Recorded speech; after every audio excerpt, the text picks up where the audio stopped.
This week on the Manifest Telecast, we want to show you one more final excerpt from our series on unlocking that Daniel cipher from the teaching that we did, 4 hours of teaching on the book of Daniel. So watch very carefully, and I'll be back at the end of the program. I believe you're going to learn something today watching Manifest. Welcome to Manifest, hosted by international evangelist, teacher, and author Perry Stone. Enjoy unique insight into prophetic and practical truth. It's time to feast on fresh manna, so get ready to be blessed and encouraged. And now, here is your host and teacher, Perry Stone. All right, so here's the question. Which one of these empires will the Antichrist come from? All right, let's look at it. Well, will he come from Egypt? According to Daniel chapter 11, 42 through 43, the Antichrist will take over Egypt, Libya, and Ethiopia. So he takes it over. He conquers it. He takes over Egypt, and it says the Libyans and the Ethiopians are at his footsteps. They follow him. So that's not his headquarters if he invades it in the middle of the tribulation and takes it over, okay? So we can eliminate that as being the place where he rules from the first 42 months. Number two, what about Turkey? Now in Daniel 11 verse 44, it says the king of the north will push at the Antichrist and the king of the south will come against him. Now the king of the north there is not Russia. The king of the north there is the area of Turkey. And Turkey already is almost at war with Syria. There's a lot of animosity in that part of the world with the Turks and the Kurds and the Syrians, the Iraqis, and all of that type of thing. So if Turkey pushes at him in a war, he doesn't come out of Turkey. They're pushing at him because he's coming out of somewhere else.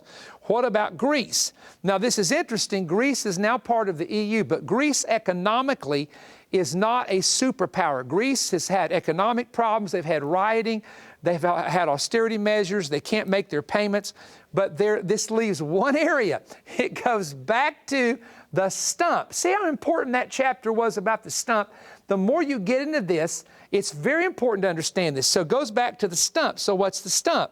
The stump is the area of Lebanon, Syria, and Iraq, or what we would call the old Babylonian territory. Now, in the book of Daniel, it says that the Antichrist is great to the east, great to the south, and great toward the pleasant land. The pleasant land is Israel. The south is the northern part of Africa. We talked about that, Egypt, Libya, and Ethiopia, Daniel 11, that he'll take over.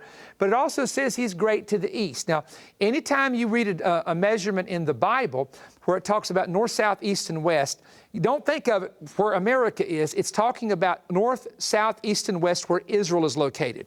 And so if you look at this prophecy, it very much tells you that the Antichrist will be great to the east. This would include Jordan, Iraq, Iran, Afghanistan, Pakistan, all which are definitely Islamic countries. Daniel chapter 8, verse 9, great to the south, the east, and to the pleasant land.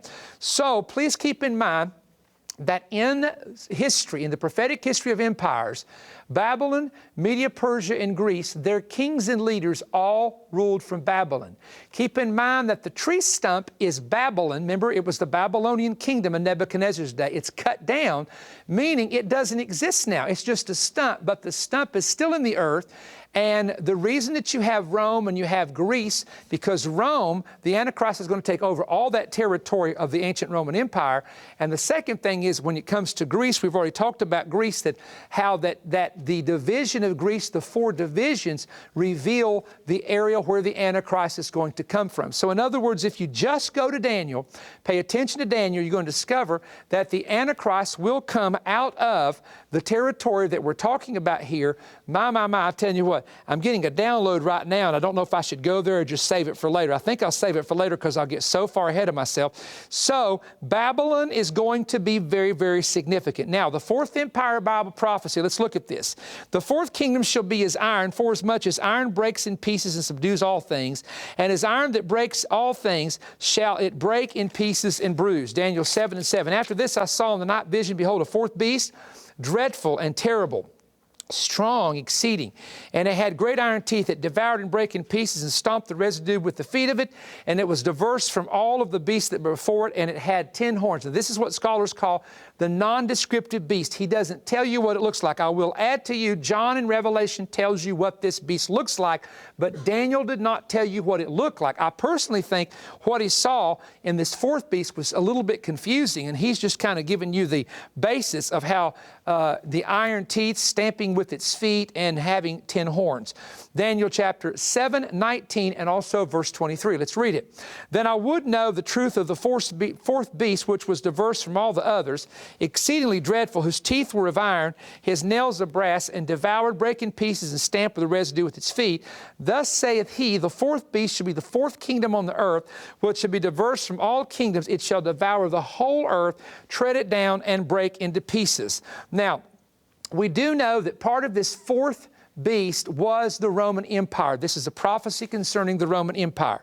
In 200 to 196 BC were some of Rome's first military victories. And in 148 BC, Macedonia, which we now know is the area of Greece, the province of Greece, became a Roman province in 148 BC. The city of Corinth, Greece, was destroyed by the Romans in 146 BC, and later the great city of Athens was destroyed by the Romans in 86 BC, and that's when Rome eventually took over all of the territory of Greece, not just Macedonia, which was a part of it, but Macedonia and all of the territory that was known as Greece. Now, the iron of the Roman Empire, they began to expand, Rome did, to Britain, Spain, France, Greece, the Middle East. They took over the area of Judea, which we now know today is parts of Israel, and also all of the coast of northern Africa. That would be up in Morocco, the coast of Libya, and the coast of Egypt, all the coastal areas, because they had ships and they had to have ports for their ships to bring in their goods to import and to export. Here's what Rome was known for. They were known for infrastructure, for transportation, for building bridges, for building roads, and also for having numerous large ships.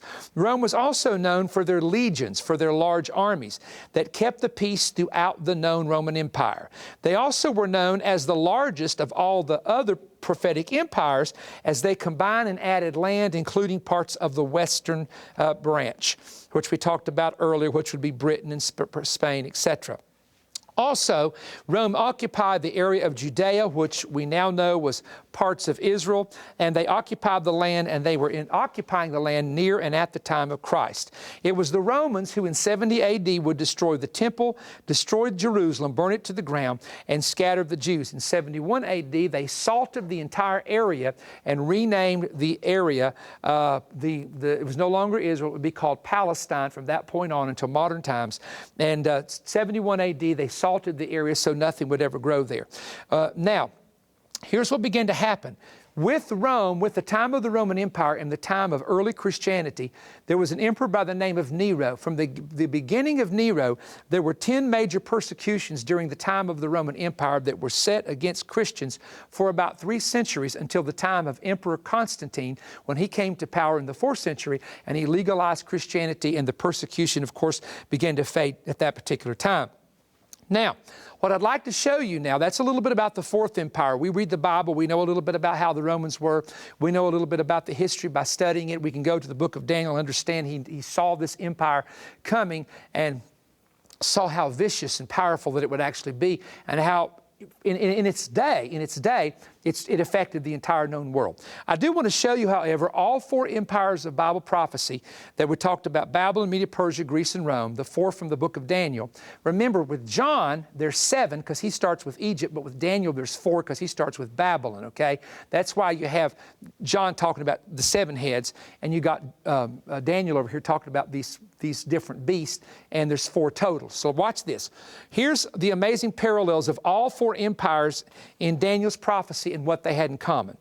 Number 1, they all 4 ruled around the Mediterranean Sea area. Number 2, 3 of the 4 were headquartered in Babylon. Number 3, all 4 invaded or controlled Egypt. Number 4, all 4 empires were involved directly with the Jews in Israel. Number 5, All 4 were involved with the temple in Jerusalem in some manner.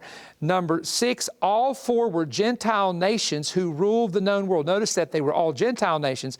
And finally, they all rule in the very succession of what Daniel saw or what the king saw in Daniel 2 in Nebuchadnezzar's dream. And also they ruled in succession with the animals, the empires that Daniel saw in the form of symbolism and animals. Very, very interesting. The Roman Empire, however, eventually became divided. Now I want to show you something. Let's go with the big feet here because I want to show you this. And we can also show you this from the image, but I like these feet instead. When you begin to read in the book of Daniel, what you will discover is Rome is represented by the iron. We know that already. But I want you to be aware of the fact that the Roman Empire had a split, and I'm going to give you the basis of the split. Lactantius was an early church father that began to predict that the Roman Empire was going to be destroyed. And he made this prediction known to Emperor Constantine. Constantine came to power through a series of kind of supernatural events. He became a Christian, at least that's what history tells us, and he legalized Christianity. Bibles began to reappear. He began to let people have Bibles and copy Bibles and things of that nature. But watch this. What happens is Constantine believes Lactantius' prophecy, and he wants to build another Rome and name it after him. So he goes all the way over to Turkey, and we call it Turkey today. It was Asia Minor back in that day, but he goes over to what is called Turkey today, or Asia Minor, and he builds a city called Constantinople. Now, Rome was built on 7 hills, and Constantinople is built on 7 hills. And this city that he built became known as Constantinople, named, not necessarily named after him, but named after one of his relatives that followed him. So you have 2 Roman, and they are the old Rome and the new Rome, but they're 2 Romes nonetheless in the minds of people back then. One is in the west and one is in the east. And that's where the 2 legs come in, because one of these legs that goes all the way to the end of days represents what we would call Rome, Italy, and the other represents Constantinople, which later would be called Byzantium, with the headquarters of the Byzantine Empire, and then it would later be, from Byzantine, it would be called Istanbul, Turkey, in the 15th century when the Muslims would conquer that area and take it over. Now let's look at this, because this division of these 2 legs is very, very important when we talk about Bible prophecy. In the image of the dream, the 2 feet represent the east and the west. The 10 toes on this image, the 10 toes, and as you know in Daniel 2, we've talked about this, but there's 10 toes on the metallic image, and you see them here represented by these big, big feet, 10 toes. So when you see the 10 toes, let me talk to you about this because this is interesting. They represent 10 kings at the end of days. So when you read about the beast having 10 horns, and you read about in Daniel 2, the image having 10 toes, and you read in the book of Revelation, 10 horns with crowns, it's all the same thing. I want to make that clear. It's all the same thing. It is 10 regions of the earth, 10 nations at the end of days, with leaders over those nations who will give their kingdom over to the Antichrist. Now we're going to show you where these scriptures are found to help tie this together for you about these 10. First of all, the beast vision in Daniel 7:7. The 10 horns are 10 kings who shall arise from this kingdom, and another shall arise after them, and he shall be different from the first ones, and shall subdue 3 kings. Then in Revelation chapter 13, 1 through 2, then I stood on the sand of the sea. I saw a beast rising up out of the sea, having 7 heads and 10 horns, and on his horns 10 crowns, and on his heads a blasphemous name. Revelation chapter 17, 12 through 13, the 10 horns which you saw are 10 kings that have received no kingdom as yet, but they receive authority with 1 hour as kings with the beast. So in other words, you've got 10 horns, 10 toes, 10 horns that are crowned, all the same thing. Last day, 10 kings ruling with the Antichrist. Now, let's talk about a little bit about the progression, because I want to give you a little bit of history about these 2 legs over here that we've been talking about. I want to give you some history about the division and the split and so on. So follow me very carefully, because I don't want to just tell you, here's what it means. Let's talk about some history. The 2 legs of iron. The legs are long, and they stretch from the hips all the way to the ankles. In 395 AD, the Roman Empire took a final split into 2 divisions. Now, we gave you another date earlier. That's when it starts, but the final split was in 395 AD, it divided between the west and the east. In 410 AD, the Western Imperial Empire fell. That means the Empire of Rome fell from Rome, Italy, and the Roman Church and the Pope eventually took control of that area in what we would later call the Vatican Hill, where the popes and the cardinals live. The Eastern Empire continued with what was called Constantinople, or later Byzantium, and the Byzantines formed an empire in the 5th century that ruled for almost 1,000 years, until the year 1453. I have to be careful. I'm dyslexic with numbers. And y'all know me, if I don't slow my numbers down, I get them all switched, okay? So I'm going to slow this down. The Western power of Rome, that's one leg, the Western powers of Rome ruled from 800 to 1800. And we can take you and talk about Napoleon in France, and how he broke the power of the Pope and all that. That's why they say to 1800. So from the Charlemagne trying to form the Holy Roman Empire, 800, all Germany's connection, all that, 800 to 1800 is 1,000 years. The Western power of Rome continued for 1,000 years. The Eastern power of Rome continued from 400 to 1400 through the Byzantines, the Byzantine Empire, and the what we call the Eastern branch of Christianity for about 1,000 years as well. So this is interesting. Both of those big legs we got over here, both of those big legs of iron, each one of them continued for about 1,000 years each, which brings us now into the feet, which takes us to the late 1800s and the early 1900s. Now this is interesting, because the Bible talks about how there's going to be 2 feet, then there's going to be 10 toes. The 10 toes will come out of the 2 feet. All right. The 2 feet. Henry Kissinger made this statement, recorded in The Economist, November 19, 2008. Now that the clay feet of the economic system have been exposed, the gap between the global system for economics and the global political system based in the state must need be addressed as a dominant task. The clay feet, clay feet he talks about. Hippolytus, who was an early father, said, "As these things then are destined to come to pass, as the toes of the image turned out to be democracies, and the 10 horns of the beast are distributed among 10 kings." Now he calls the clay on the feet that are found in the image of Nebuchadnezzar's dream in Daniel 2, he calls them democracies. Now what is really interesting, Daniel chapter 2, 42 through 43, this is the New King James translation. "And as the toes of the feet were partly iron and partly clay, so the kingdom shall be partly strong and partly fragile. As you saw iron mixed with ceramic clay, they will mingle with the seed of men, but they will not adhere one to another, just as iron and clay does not mix." It's very clear that when you come to the time of the iron and clay mixture, it doesn't mix. It can't mix. Now, I'm going to show you what I believe. I do believe that in the late 1800s, the Communist Manifesto came, but the Russian Revolution didn't come into Russia till 1917, and that's when communism began to spread throughout the entire earth. Now, don't forget the toes right now and just think about 2 feet, all right? These feet are part clay and they are part iron. If you think about it, there's nothing more clearer than this being communism and democracy, because communism and democracy could not merge. Remember, Germany was divided. Part of it was iron, part of it was communist, and part of it was democracy, and part of it was clay. The West became the clay and the East became communist. Now what happened was, after 70 years in Russia, it began to break. It broke in Poland, it broke in Eastern Europe, it broke in Russia. And so they tried to bring democracy in where there was communism. Now here's what's weird. Democracy has worked in some areas, but the communists are still there, and they're still hardliners. Anybody that has traveled to Russia and some of these places will tell you what they have to deal with there and what the Christians are still dealing with. I'm talking about true Christians, not the underground church, not the open, Orthodox church, which is controlled by Russia and Russia controls them, etc. But the point is, the communism and the democracy looks like it works, but it still doesn't mesh together. Look, China is totally still a communist nation, but they love all the money. Remember, Henry Kissinger said the clay of democracy is the economy. They love all the money coming over there from the democratic nations, but they don't want to change politically, okay? So they're trying to mix it, but the Bible says it does not mix. Now, let me show you the second part of this. Communism ruled for 70 years, just like the Babylonians controlled the Jews and Israel in Babylonian captivity for 7 years, and then it began to break. You come down to another iron, and I actually date this.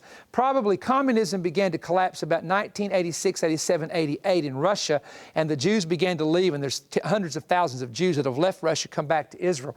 So I date this to about 1979, and there's a reason that I date this to 1979, and I won't go into the detail with it. It has to do with the Persian, the Iranian Revolution. It has to do with a lot of things that started happening that year. But the next iron and clay is democracy versus Islamic ideology. Not Islam itself, because there's no democracy battling Islam. Democracy is not trying to mix with Islam. Islam is a religion.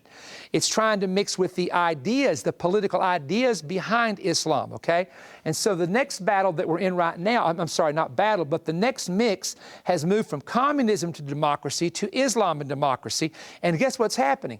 Just like communism and democracy don't mix, this is not mixing. For example, there was what was called a democratic uprising in Egypt. There was one in Libya, one in Syria, one in the West Bank of Israel. However, Islamic nations are working to form some type of democratic government, yes, they say, but yet they're still keeping the strongholds on the people of their Islamic beliefs. Now, I'm not talking about religion, I'm talking about from the political perspective. You know, hate the Jews, hate Israel, boycott Israel, that type of thing. That's still there, despite democracy saying everybody's equal. All right, let's look at this.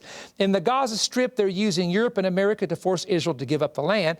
In Iraq, while they're talking about a new constitution to elect officials, there's still not the freedom of religion there that should be. In Egypt, there are youth seeking democracy with freedoms, but there's hardliners, the Islamic Brotherhood and other organizations fighting this type of thing. In Afghanistan, there was another generation that was trying to make democratic changes, but now the Taliban has come back in with the old way, and there's total confusion there. Parts of Arabia, they let the West use their military bases at different times. They like the Western money. There we go again. But as far as trying to allow the religious freedom, people get arrested. You can't take a cross in. You can't carry a Bible into Arabia, etc.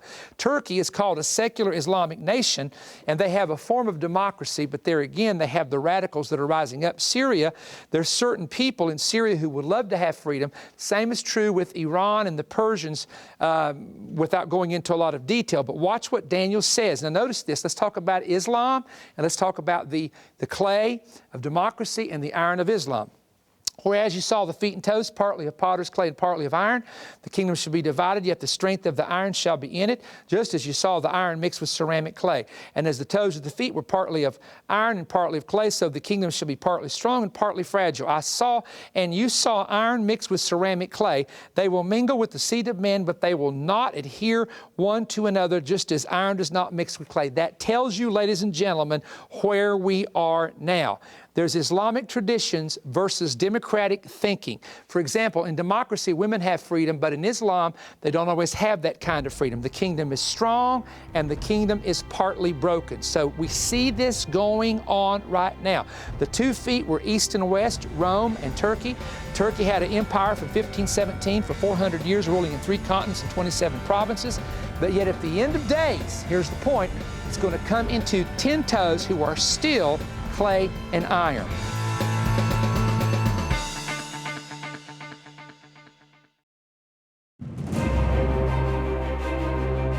You will embark upon one of Perry Stone's most significant prophetic studies in recent years when you obtain his newest 2 DVD series, Unsealing the Daniel Cipher. In these 4 hours of study, Perry takes you into the mind and visions of the Hebrew prophet Daniel.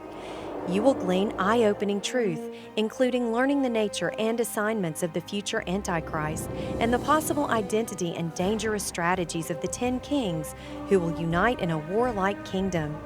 Perry pinpoints from a study of King Nebuchadnezzar and Daniel's vision, the very nation from where the beast kingdom rules. This new DVD series contains research Perry has never taught before, including a detailed explanation of the metal bands on the tree stump revealed in Daniel chapter 4. Perry also includes an important study on Daniel chapter 9, which details the theory of the 7-year tribulation. This 2-part DVD series is part of package offer DC 113.